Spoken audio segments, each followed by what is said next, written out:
The social and political climate of the 1960s and 70s can be described as anything but stagnant. The push for civil rights and social justice was in full swing, with different groups of people in a constant battle for what they believed in. The struggle for African American rights was earlier spearheaded by Martin Luther King Jr., who pushed for the use of peaceful protests and speeches to fight against segregation. However frustrating the hour, it will not be long, because truth crushed earth will rise again. King's tactics were able to make meaningful changes throughout the nation. For example, his support for the 1963 March on Washington helped pressure Congress to pass a federal civil rights bill. However, not all Black activists were satisfied with this peaceful approach. A movement separate from civil rights, the Black Power movement, emerged in the 1960s to push for more radical changes. This new ideology sought to not only protest segregation, but fight against the systematic, deep-rooted poverty and disempowerment that African Americans experience in the United States. It also touted Black nationalism, with its supporters desiring to establish self-sufficient Black cultural and economic institutions. The Black Power movement was heavily influenced by Malcolm X, who emphasized self-defense against white aggression by any means necessary, directly going against King's teachings of nonviolence.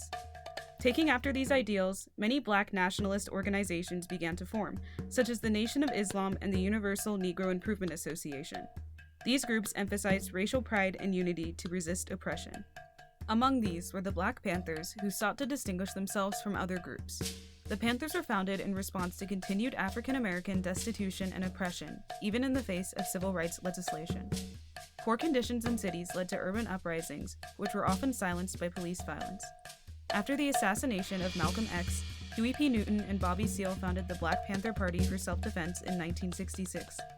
Along with African American liberation, the Black Panthers also emphasized the evils of capitalism and class oppression. Whereas other nationalistic groups saw all African Americans as equally oppressed, the Black Panthers acknowledged the ability of capitalistic Black elites to oppress others. The party's 10-point program summarized their ideology, which included demands for the protection of African Americans against capitalism, poverty, unemployment, and police brutality. The actions of the United States government towards the Black Panthers added fuel to the Black Power movement, but also led to the ultimate demise of the Panthers. The party, along with its responses to the government, left a long-lasting impact on American society and the civil rights movement. Not long after the Panthers were founded, the party's newspaper published its first article. It covered the killing of Denzel Dowell, an African-American resident of North Richmond, California. According to police reports, officers believed that he had been robbing a liquor store. When the police arrived, he ran, jumping over 2 fences before being fatally shot 6 times. However, reports from family members didn't support the narrative that the police claimed to be true. His family explained that Dowell had a bad hip and a limp, which would render him unable to run. There was also no sign of a forceful entry into the store.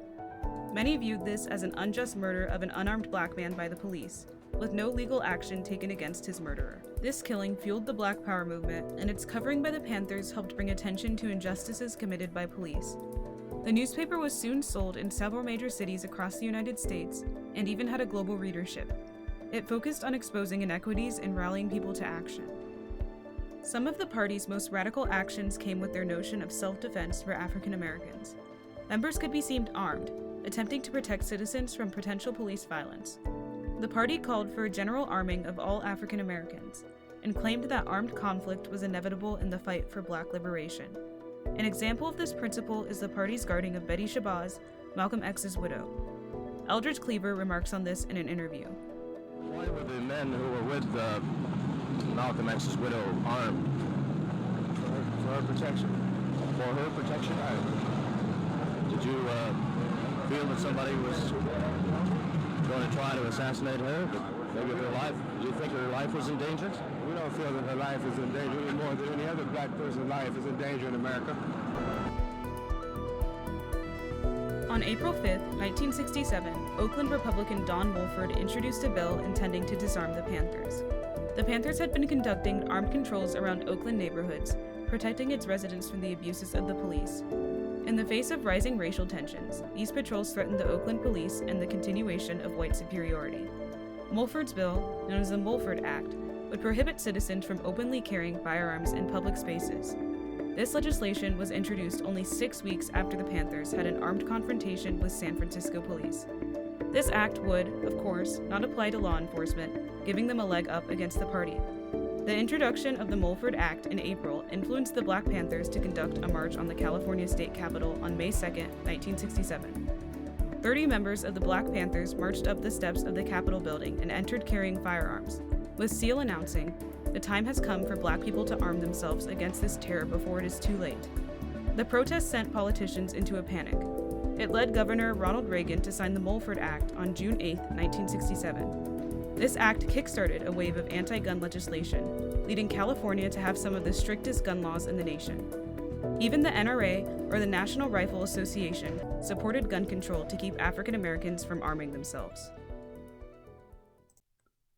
In December of 1969, the government used the Black Panthers for an experiment in policing. The LAPD fired at the Black Panther headquarters in Los Angeles, with the two sides exchanging more than 5,000 rounds of ammunition. This was the earliest deployment of the nation's first SWAT unit. Created to handle sniper and hostage situations, the LAPD SWAT team deviated from its original purpose to police the Black Panthers. Its future deployments saw disproportionate use in African American communities in the context of increasing police opposition to the Black Panthers. The SWAT team has become a staple in modern police departments and still faces claims of discrimination in the wake of movements against police brutality. It was clear that the federal government saw the Black Panther Party and their use of armed defense as a threat. The group was declared a communist organization and an enemy of the U.S. government. J. Edgar Hoover, the director of the Federal Bureau of Investigation from 1924 to 1972, stated that the Black Panther Party, without question, represents the greatest threat to the internal security of the country. Under the FBI's counterintelligence program, the federal government targeted the Black Panthers along with various civil rights leaders and parties, including Martin Luther King Jr., Malcolm X, Elijah Muhammad, and others. The Bureau used tactics such as misinformation campaigns to sour public opinion of the Panthers and stir up rivalries both within the party and among other parties. For example, forged messages and cartoons were created to produce conflict between the Panthers and a Black nationalist group called US in Southern California, as well as between Chicago Panthers and the Blackstone Rangers, a heavily armed street gang. The resulting conflict led to the deaths of numerous party members. An attempt was also made at driving a wedge between the two leaders of the party, Eldridge Cleaver and Huey Newton, which ultimately succeeded. As the party was forced to devote resources to combat these efforts, it eventually crumbled under the pressure. The party split between Huey Newton, who thought the Panthers should place a greater emphasis on its community service programs, and Eldridge Cleaver, who believed the party should advocate for violent revolution and increase international ties. As the national portion of the party came under the control of Newton, it spiraled downward and eventually collapsed, ceasing operations in 1982. The Black Panthers didn't just have an impact on the Black Power movement or the social or political climates of their time. They also made an impact on a smaller scale in local communities. The Panthers created numerous survival programs throughout the nation, which provided assistance such as free breakfast for school children, legal aid, free testing for sickle cell anemia, and other aid. The party also had an international impact, allying itself with global movements. Today, the influence of the Panthers on modern activism is clear. The anti-Blackness that still exists in American society is being continuously fought against, and the lessons learned from the actions of the Black Panthers assist with this process. Contemporary movements such as Black Lives Matter fight against police brutality and the unjustified killings of Black people, just as the Panthers had done decades before. The uphill battle for racial equity, nationally and internationally, continues to be felt across America.